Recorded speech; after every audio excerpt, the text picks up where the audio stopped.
永康飞燕新村这个区域原本要进行都市更新，但为了保存文化遗址以及老树保护的宗旨，让这个属于在地历史的回忆会当保存。在这个基地内底，会当看到1943年日治时期兴建的军事建筑物，除了有80公分的墙体，还有军事气势正高的防爆门。但因为年久失修、材料老化以及树木攀升造成破坏，对此市府向文化部争取经费，未来在修缮了后，将会当成为台南文化休闲的新亮点。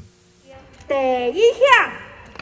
开地平安，党后顺利。这个是历史建筑的修复，可以看到它的墙面高达80公分，厚，可是却挡不住这个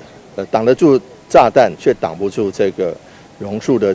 这个大自然的力量。所以我们可以知道，这样的一个历史建筑，不仅是安平有树屋，我们永康也会有树屋，但是这个树屋却是一个军事建筑。那我们除了谢谢我们的工程单位能够把它希望能够恢复原貌之外，但是也特别希望把这个历史建筑留给我们的下一代，让我们的市民朋友们，还有许多观光客、许多好朋友、本地的、外地的好朋友，都能够来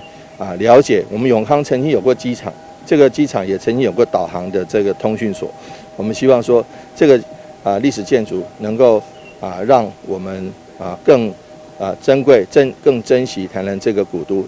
历史建筑永康飞行场无线罗针所修复工程有计工期730天，发包金额3835万，费用由中央甲市府各自负担一半。整个工程预定在2023年4月完工。台南新闻张硕维采访报道。